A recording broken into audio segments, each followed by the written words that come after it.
میرے نبی پاک نے فرمایا تو رب کے بارے میں جیسا گمان کرے گا اللہ بھی تیرے لیے ویسا ہی بن جائے گا. اللہ ویسا بن کے تجھے نوازے گا. اگر تیرا یہ ذہن بن جائے نا کہ جو اللہ مجھے دے گا وہ مجھے ہی دے گا تو اللہ تبارک و تعالیٰ سب سے بڑھ کر تجھے ہی عطا فرمائے گا. لیکن امید رب کی اور امید رحمت کی، اس کے کرم کی، اس کی عطا کی. ہاں ایک پہلو ضرور سوچ کے رکھنا چاہیے اس موضوع پر. ساری دنیا نکما کہہ دے تو بیٹا ماں باپ کے نزدیک نکما نہیں ہوتا. باپ بیچارہ ایک غلطی کا بچہ کرتا ہے تو وہ جاتا ہے، دوسری کرتا ہے تو جاتا ہے، تیسری جگہ بھی اس کے حصے کی معافی مانگنے جاتا ہے، بڑا کچھ کرتا ہے. پھر ایک وقت آ ہی جاتا ہے کہ جب باپ مجبور ہو کے اخبار پہ اشتہار دیتا ہے کہ میں نے اسے آگ کر دیا ہے، اب میں اس کے سیاہ سفید کا مالک. کیا خیال ہے آپ کا؟ پہلی غلطی پہ ابا جی ایسے کر دیتے ہیں جی، دوسری پہ کرتے ہوں گے. کب کرتے ہیں؟ جب حد ہو جاتی ہے. اور ایک دو اشتہار نہیں ہوتے. آپ سویرے اخبار کھولیں، اخبار کے اندر کے صفحات کا مطالعہ کریں تو شاید درجنوں اشتہار ہوتے ہیں آنکھ نامے کے. بھئی کس باپ کا دل کرتا ہے کہ وہ بیٹا جس کے لیے اس کی امید ہے کہ کل میرے بڑھاپے کا سہارا بنے گا وہ لکھ کے دے دے کہ میرا رشتہ ہی کوئی نہیں بیٹے کے ساتھ؟ کس کا دل کرتا ہے؟ اور پھر یہاں تک نہیں ہوتا بلکہ آپ قانون جاننے والے لوگوں سے کبھی پوچھیں، وہ آنکھ نامہ لوگ عدالتوں میں جمع کراتے ہیں. کہتے ہیں جی میں نے تو اخبار میں نکال دیا، میرا اس کے ساتھ کوئی تعلق ہے. اماں کہتی ہے میرا کوئی رشتہ نہیں. کیوں؟ کب ہوتا ہے ایسے؟ جب بچہ حد کر دے. جب بچہ 1 2 3 4 غلطیوں پہ ایسا، اللہ بھی بندے کو سزا دیتا ہے. لیکن کب؟ جب بندہ باز ہی نہ آئے بندہ توبہ کرے ہی نہ، رجوع ہی نہ کرے، سوچے نہ کہ مجھے اللہ کی بارگاہ میں جانا چاہیے. ہم لوگ اپنا ایک ذہن بنا کے زندگی گزارتے ہیں، ایک ذہن بنا کے، بلکہ لوگ گناہوں کے نام بدل کے وقت گزارتے ہیں. ہم اپنے نفس کا بت بنا کے سارا وقت اسی کی پوجا پہ معاذ اللہ لگا دیتے ہیں. بس یہ ٹھیک ہے، یہ ٹھیک ہے اور یہ ٹھیک ہے، چوتھی بات صحیح کوئی نہیں. اسی کے اندر ہم الجھے رہتے ہیں میرے بھائی. رحمت الہی کا غلط تصور اپناتے ہیں. او میرے بھائی، کسی بندے کی مجبوری تو معاف ہوتی ہے، لیکن اگر کوئی جان بوجھ کے زیادتی کرے تو وہ اس کی معافی. جس بچے کو پتا ہو نا استاد کو کہ اس کے واقعی گھر میں فوتگی ہو گئی تھی، استاد اسے سزا نہیں دیتا. جس کا پتا ہو کہ واقعی یہ بیمار تھا تو استاد اسے کلاس میں کھڑا نہیں کرتا. جس کا پتا ہو کہ یہ زیادتی کر رہا ہے، جان بوجھ کے کر رہا ہے، استاد اسے ڈنڈوں سے مارتا ہے اور زیادہ مارتا ہے. کہتا ہے تو نالائق ہے، تو جان بوجھ کے کرتا ہے. میرے بھائی اللہ کی رحمت ہے، ہر ایک پہ برستی ہے. لیکن ایک بندہ کھڑا ہی ہو جائے رب کے مقابلے میں، وہ نہ نماز پڑھے، نہ مسجد آئے، نہ کوئی کام کرے، نہ وہ دین کی طرف توجہ کرے، نہ وہ کبھی اللہ سے استغفار کرے، نہ وہ کبھی جائز کام کی طرف توجہ کرے، ساری زندگی حرام کٹھا کرے، ناجائز کرے، تو اب تو نے حد کر دی. تیرے پاس غضب آیا نہیں بلکہ تو نے غضب کو آواز دی ہے.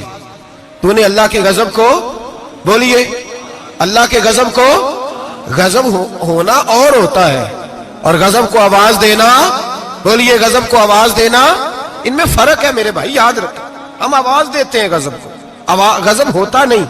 دیکھیں نبی کریم صلی اللہ علیہ وسلم، اور یہ حدیث آپ نے یاد رکھنی ہے، یہ یاد رکھنی ہے. نبی پاک صلی اللہ علیہ وسلم نے نا بہت کم لوگوں کو بیوقوف کہا ہے. ہمارے زمانے میں تو عام لفظ ہے نا بیوقوف کہنا. اللہ کے رسول صلی اللہ علیہ وسلم نے بہت کم لوگوں کو بیوقوف کہا. مسند امام احمد بن حنبل کی حدیث ہے، نبی کریم علیہ الصلوۃ والسلام نے فرمایا وہ احمق ہے، وہ بیوقوف ہے. نبی پاک فرما رہے ہیں. اور میں نے کہا کم لوگوں کو حضور بیوقوف کہتے تھے. نبی کریم علیہ الصلوۃ والسلام نے فرمایا وہ بندہ بیوقوف ہے جو سارا دن اللہ کی نافرمانی کرتا ہے اور پھر بھی رب کی رحمت کی امید کرتا ہے، تو بیوقوف ہے. صبح سے شام تک لگا ہوا ہے، میں نے نہیں اللہ ماننی، میں نے نہیں تیری ماننی، معاذ اللہ میں نے نہیں ماننی. شام ہوتی ہے تو کہتا ہے اللہ بڑا مہربان ہے، بخش دے گا. تو بیوقوف ہے، تو بیوقوف ہے. تو بتانا کیا مجبوری تھی نماز نہ پڑھنے کی؟ کس نے تجھے گن پوائنٹ پہ کہا تھا حرام کھانے کو؟ اور فلاں آدمی کی تو نے غیبت کی تو تیرا اس میں کیا فائدہ تھا؟ یہ جو تو نے صرف 10 بندوں کو ہنسانے کے لیے جھوٹا لطیفہ سنایا، اس میں تیرا کیا نفع تھا؟ تو صبح سے شام تک نافرمانی کرتا ہے، شام کو کہتا ہے اللہ کریم ہے معاف کر دے گا، اللہ مہربان ہے معاف کر دے گا. استاد مہربان ہوتا ہے کہ نہیں؟ فیل کیوں کرتا ہے امتحان میں؟ بولے استاد باپ ہوتا ہے نا، اس کا دل کرتا ہے شاگرد فیل ہو جائے، تو کیوں کرتا ہے؟ لیکن شاگرد نے زیادتی کی، اس نے پڑھا نہیں. میں نے کہا باپ آنکھ نامہ لکھواتا ہے، مجبور ہو کے لکھواتا ہے نا. او بھائی یاد بڑی پیاری مثال ملا رومی لکھتے ہیں، کہتے ہیں میرے گاؤں کی ایک بی بی تھی، اس بی بی نے ایک بچڑا پالا ہوا تھا۔ دیہاتوں میں نا بوڑھی مائیں بچڑے کو پیڑا دیتی تھی اور نام بھی رکھ لیتی تھی، کسی نے مٹھو نام رکھا ہوتا تھا، کسی نے کوئی نام۔ کہتے ہیں ماں نے بچڑا رکھا ہوا تھا، اماں اس کو آواز دیتی تو بچڑا دوڑا آتا، اماں اس کو پیڑا کھلاتی، بچڑا بڑا پیارا تھا، جوان ہو گیا۔ اماں اس لیے بچڑا پال رہی تھی کہ جب بچڑا بڑا ہو جائے گا تو ہل کے اندر بچے اسے لگائیں گے، کھیتی میں ہل چلائیں گے۔ بچڑا بڑا ہو گیا، اماں کے بیٹے کہنے لگے اماں لا تو نے بڑا کھلا پلا لیا، اس سے کوئی کام لیتے، ہل کے آگے لگایا تو کہنے لگا میں نے تو نہیں چلنا۔ اماں کے پاس آئے، کہنے لگے یہ نہیں چلتا، اماں کہنے لگی چلو ٹائم دو تھوڑا سمجھ جائے گا۔ پھر موقع دیا، پھر آئے، کہا اماں اب تو ہم نے اس کے ناک میں نکیل بھی ڈال دی ہے لیکن اب بھی یہ ہل میں چلنے کو تیار ہے۔ ملا رومی رحمت اللہ علیہ فرماتے ہیں پھر کہا اماں سے، اماں کہنے لگی چلو تھوڑا ٹائم اور دے دو سیانا ہو جائے گا، تھوڑا ٹائم اور دیا، ڈنڈے بھی مارے لیکن وہ سیانا ہونے کو تیار ہے۔ اب اماں کے پاس آئے تو اماں مجبور ہو گئی، دل نہیں کرتا تھا، کہنے لگی جاؤ پھر کسائی کے ہاتھ بیچ ڈالو۔ وہ گیا کسائی کے پاس، اسے کاٹا گیا، اس کی کھال اتاری گئی، اس کے چھوٹے چھوٹے پیس کر کے کھا گئے لوگ۔ وہ مار ہو رہی تھی، لوگوں نے اماں سے کہا تجھے تو بڑا پیارا تھا، تو نے کٹوا کو دیا۔ تو اماں کہنے لگی پیارا تو بڑا تھا پر مانتا نہیں تھا، پیارا بڑا تھا، کاش بات مانتا، مقصد پورا کرتا تو کبھی بھی کاٹا۔ بھائی رب کریم نہیں چاہتا بندہ دوزخ میں جلے، اللہ کی رحمت نہیں چاہتی جہنم میں جلے، پر بندہ مانتا ہی نہیں، یہ تیار ہی نہیں ہوتا، یہ سویا ہوا ہے سویرے، یہ وہ گپے لگا رہا ہے عصر کے وقت چوراہے پہ کھڑا ہے، نماز پڑھنے نہیں آیا۔ اس نے ساری زندگی میں درجنوں لطیفے سیکھ لیے، ہزاروں کہانیاں سیکھ گیا، قرآن پاک پڑھنا نہیں سیکھا۔ اس نے زندگی کی ہر چالاکی سیکھ لی ہے، نہیں سیکھی تو اپنے رسول کی حدیث نہیں سیکھی، نہیں سیکھا تو دین کی ضروری باتوں کو نہیں سیکھا۔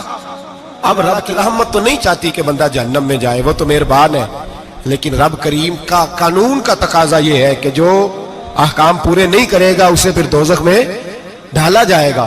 تو ہمارے بزرگ فرمایا کرتے تھے اصل بات یہ ہے کہ اللہ نہیں مسلمان کو دوزخ میں ڈالنا چاہتا، مسلمان اپنی مرضی سے چھلانگے لگا رہے ہیں، یہ خود چھلانگے لگاتا ہے، یہ باز نہیں آتا۔ آپ یقین کریں بڑی ذمہ داری کے ساتھ، بڑے خلوص کے ساتھ اور بڑی دیانتداری سے تجربے کی بات عرض کرتا ہوں، ہمارے بہت سارے گناہ ایسے ہیں جن گناہوں کا ہماری دنیا داری کو بھی کوئی فائدہ نہیں، کوئی فائدہ نہیں ہماری دنیا کو بھی اس غلطی کا۔ میری باتوں کی سمجھ آ رہی ہے آپ دوست؟ کچھ گناہ ایسے ہیں، ایک تو ہوتا ہے کہ دنیا کا کوئی فائدہ ہو، اس گناہ میں ہماری دنیا کا بھی کوئی فائدہ۔ جو آدمی جھوٹے لطیفے سناتا ہے، جھوٹ بولتا ہے، جھوٹ کوئی فائدہ نہیں اسے، لوگ 10 منٹ ہنستے ہیں اور باہر جا کہتے ہیں یار یہ تو کوئی غیر سنجیدہ آدمی، وہ عقل ہی نہیں، کیا فائدہ کمایا اس نے، کیا نفع لیا اس نے۔ جو آدمی بڑھ بڑھ کے باتیں کرتا ہے، 2 4 5 10 آدمیوں کی غیبت کر جاتا ہے، لوگ کہتے ہیں یار بڑا چغل خور ہے، کیا کمایا اس نے زندگی میں، کچھ حاصل کر لیا اس نے۔ ہمارے بہت سارے گناہ میرے بھائی وہ ہیں جن کا ہماری دنیا کو بھی کوئی فائدہ نہیں، تو کیوں نہ ہم ان گناہوں کو چھوڑ دیں تاکہ ہمارے دین کو تو فائدہ ہو جائے، دین کو تو فائدہ ہو جائے۔ صرف زبان کے ذائقے ہیں، کچھ دیر کے لیے ہماری طبیعت کے تقاضے ہیں، 10 منٹ کی مسکراہٹ ہے جس کے لیے ہم اللہ تبارک و تعالیٰ کا قانون توڑتے پھر جا رہا ہوں۔ میرے حبیب کریم علیہ السلام نے مسلمان کو کہا ہے کہ تیرا رب تو چاہتا ہے کہ بس تو آ جا، وہ تجھ پہ رحمت نازل کر دے گا۔ آنا تو شرط ہے کہ نہیں؟ آنا تو شرط ہے کہ نہیں؟ اچھا چلیں یہ بتائیں، جو آدمی 1 سے لے کر 31 تاریخ تک ڈیوٹی کرے اس کو تنخواہ لینے جانا پڑتا ہے کہ تنخواہ گھر آ جاتی ہے؟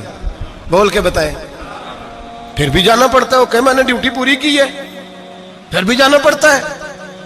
ڈیوٹی پوری کرنے کے باوجود تجھے تنخواہ لینے، اور ہو سکتا ہے کہ یہ بھی کہا جائے ابھی آئی نہیں کل آنا، ہو سکتا ہے یہ بھی کہا جائے پرسوں آنا، یہ بھی ممکن نہیں کہ فوراً او خدا کے بندے تو آتا ہی نہیں خدا کی رحمت لینے، تو اس کے گھر کی طرف رجوع ہی نہیں کرتا، تو توجہ ہی نہیں کرتا، تو کہتا اللہ مہربان ہے۔ بھائی مہربان تو ہے، تو رحمت لینے آیا ہے، تو نے کوئی بہانہ بنایا اس کی رحمت کا؟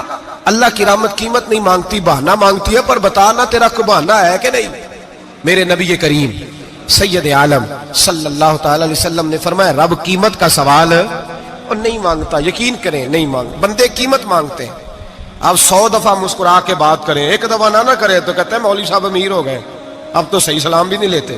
ایک دفعہ ہو سکتا ہے بیچارہ پیٹ میں درد ہو رہی ہو سکتا ہے گھر کی کو بہت بڑی ٹینشن ہو سکتا ہے کوئی مجبوری ہو، بندے ہمہ وقت قیمت مانگتے ہیں، ہمہ وقت آپ تندرست ہیں، ہر وقت آپ قیمت ادا کرتے ہیں تو لوگ راضی ہیں، لیکن رب کہتا تو کوئی قیمت نہ دے، کوئی بہانہ ہی بنا لے، تیرا رب تجھ سے راضی ہو جائے گا۔ سنیں بڑی پیاری حدیث، بڑی خوبصورت حدیث، کنز المال میں دیگر کتب احادیث میں ہے۔ حضرت ابو ہریرہ رضی اللہ تعالیٰ عنہ فرماتے ایک بابا جی نبی پاک کی بارگاہ میں آئے، اور جب وہ واپس جانے لگے تو میں نے عمر پوچھی تو عمر تھی 96 سال۔ کہتے ہیں بزرگ جب آئے نا تو یہ بھویں جو ہے نا ان کی سفید ہو کے تو یوں آنکھوں پہ آ گئی، بڑی چھڑی بابا جی نے پکڑی ہوئی اور دونوں ہاتھ پکڑ کے نا چھڑی کے اوپر جھکے ہوئے ہیں ایک جانب، قربان جاؤں۔ کہتے ہیں جب وہ بزرگ مسجد میں داخل ہوئے تو میرے رسول نے کھڑے ہو کے استقبال فرمایا، کھڑے ہو، اور نبی کریم صلی اللہ علیہ وسلم نے آگے بڑھ کے بابا جی کو بازو سے پکڑا اور بٹھایا، حضور بیٹھ گئے۔ کہا بزرگوں کیسے آئے ہو؟ تو کہتے ہیں وہ بابا جی بات کرتے تو آنکھ کھول کے پہلے حضور کا چہرہ دیکھتے، پھر وہ بات کرتے تو ان کے لب و لہجے کے اندر بڑی پریشانی، بڑی تکلیف، بڑی مایوسی۔ عرض کرنے لگے یا رسول اللہ، حضور زندگی ساری گناہوں میں بیت گئی ہے، حضور غلطیاں ہی غلطیاں، یاد ماضی عذاب ہے، یا رب چھین لے مجھ سے حافظہ میرا۔ اے اللہ کے رسول بڑی لمبی فہرست ہے، پاپ ہی پاپ ہے، کالے سیاہ دفتر ہے۔ یا رسول اللہ صلی اللہ علیہ وسلم جب پلٹ کے دیکھتا ہوں حضور مجھے نیکی دکھائی نہیں دیتی۔ حضور اس عمر میں آپ کا ایک صحابی ملا ہے، اس نے بات سمجھائی ہے تو تھوڑا خیال آیا ہے، لیکن یا رسول اللہ صلی اللہ علیہ وسلم اب میرا وجود بیکار ہو گیا ہے، حضور بوڑھا ہو گیا ہوں۔ 3 باتیں کہیں بزرگوں نے اور نرالی کہیں، کہنے لگے یا رسول اللہ صلی اللہ علیہ وسلم، حضور اب تو میری کمر بھی سیدھی نہیں ہوتی کہ میں نماز ہی صحیح ادا کر سکوں، بوڑھا ہو گیا ہوں۔ یا رسول اللہ صلی اللہ علیہ وسلم اب میرے اندر طاقت نہیں کہ میں محنت مزدوری کر کے صدقے اور خیرات دے سکوں۔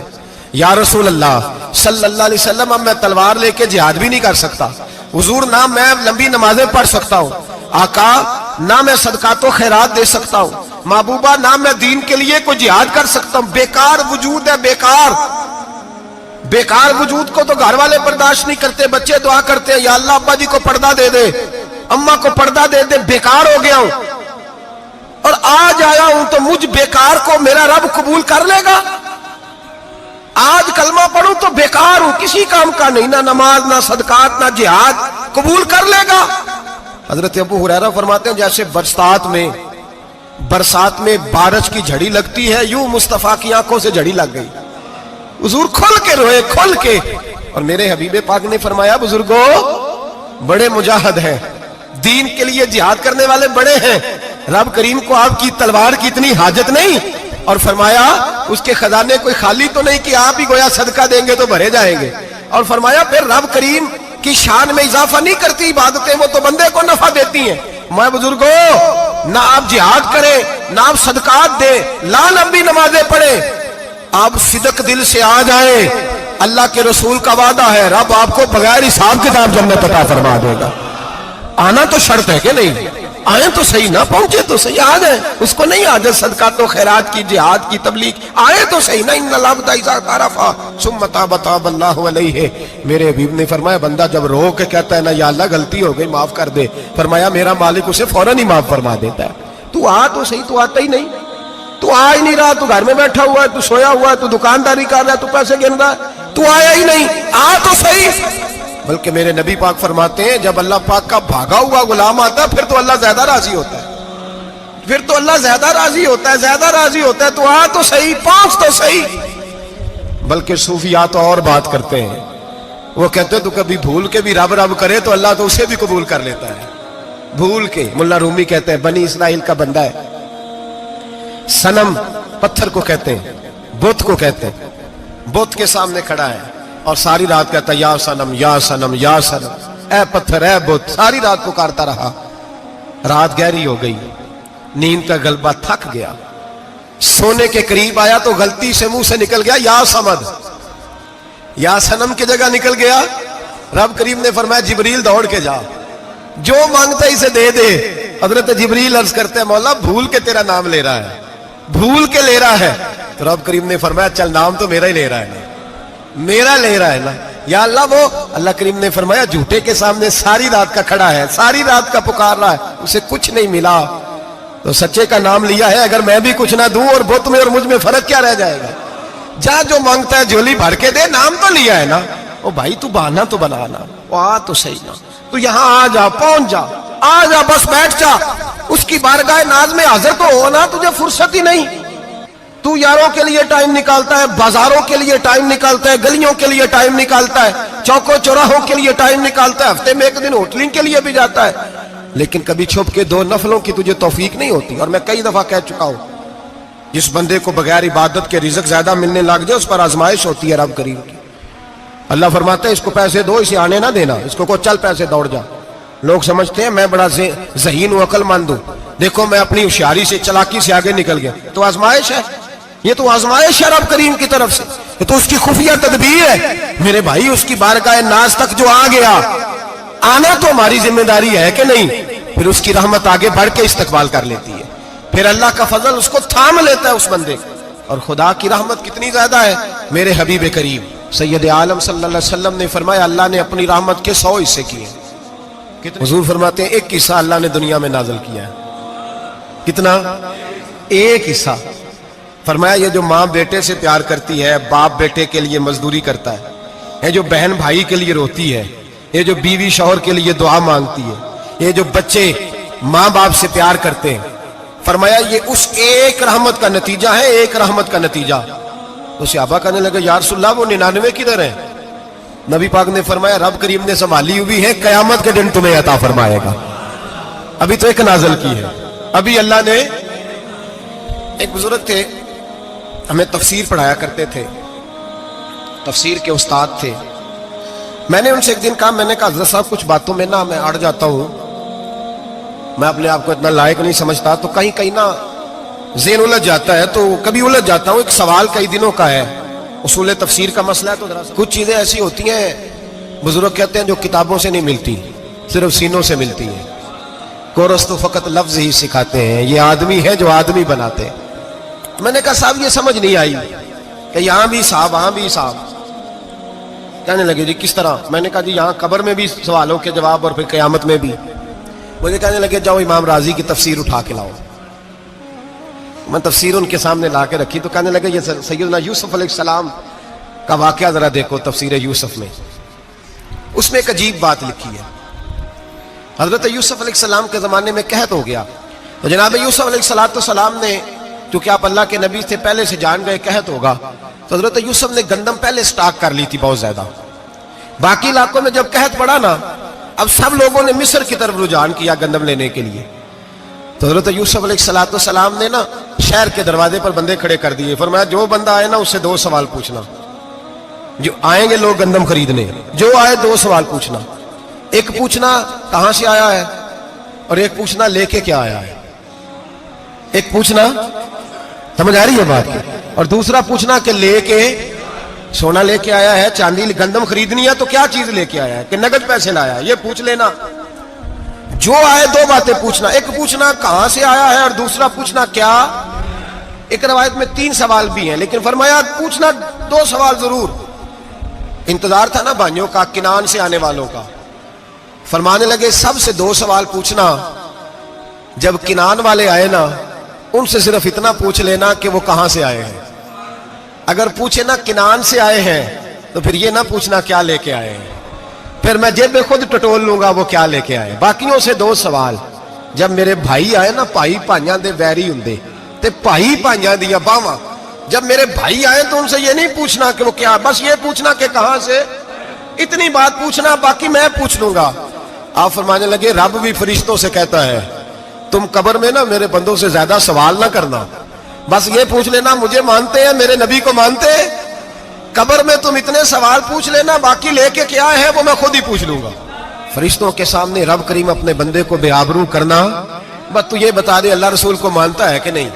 باقی جو تیرا حساب کتاب ہے نا, اللہ فرماتے ہیں میں قیامت میں کر لوں گا, میں پوچھ لوں گا اس کا کیا علاج کرنا ہے, بس تم اتنا بتا دو مجھے مانتے ہو, میرے رسول کو, میرے بھائی, میرے نبی کریم. علیہ السلام فرماتے ہیں جو بندہ توبہ کرنے والا تھا, اللہ کی بارگاہ میں آنے والا تھا, بار بار توبہ کرتا تھا, احساس رہتا تھا, اسے احساس تھا, آیا کرتا تھا, پھر بھی غلطیاں ہو گئی, قیامت کے دن رب کریم اپنے فضل کی چادر اس پہ ڈالے گا, فضل کی چادر ڈالے گا, اور رب کریم اس سے پوچھے گا یہ گناہ کیا تھا, اور نبی پاک فرماتے ہیں اس نے بڑے بھی گناہ کیے, اللہ چھوٹے چھوٹے گناہوں کے بارے میں پوچھے گا, یہ غلطی کی تھی, یہ گناہ, بندہ ڈر رہا ہے, وہ کہہ رہا ہے پتہ نہیں سزا کیا ملے گی, کیونکہ دنیا میں بھی ڈرتا رہا, یہاں بھی ڈر رہا ہے. شرط یہ ہے کہ احساس والا ہو, آتا رہو, پھر بھی غلطیاں ہو گئی, خیال کرتا تھا, محنت کرتا تھا, نیک ہونے کی جدوجہد کرتا تھا, کوتاہیاں رہ گئی, یہ گناہ کیا تھا یا اللہ بھول گیا تھا, یہ گناہ کیا اللہ مجھ سے غلطی ہو گئی, یہاں بھی کیا تھا یا اللہ غلطی ہو گئی. نبی پاک صلی اللہ علیہ وسلم فرماتے ہیں چھوٹے چھوٹے گناہ اللہ دکھا رہا ہے اور اس سے کہہ رہا ہے یہ کیا تھا, مانتا جا رہا ہے. رب کریم فرماتا ہے پتہ ہے میں تیرے ساتھ کیا کرنے والا ہوں, ٹانگیں کانپ گئی, یا اللہ پتہ نہیں. فرمایا میں تجھے ان گناہوں کے بدلے نیکیاں دینے لگا ہوں, ان گناہوں کے بدلے نیکیاں. نبی پاک فرماتے ہیں فٹافٹ ہی بول پڑا, کہنے لگا یا اللہ میں نے تو بڑے بڑے گناہ بھی کیے, اگر تو نے گناہوں کے بدلے نیکیاں دے دیا تو میرے تو بڑے بڑے پاپ بھی ہیں, وہ دوسرے کدھر ہیں. میرے حبیب کریم علیہ الصلوۃ والسلام فرماتے ہیں رب مسکرائے گا جو رب کی شان کے لائق ہے. اللہ فرمائے گا تیرے دل میں احساس تھا, تو آیا کرتا تھا, تو توبہ کرتا تھا, تو میری بارگاہ ناز میں آتا تھا, پتہ تیرے اوپر چادر کیوں ڈالی ہے, یا اللہ نہیں.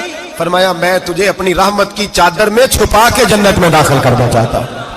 میرے بھائی تو آ تو صحیح, تو پہنچ تو صحیح, خدا را.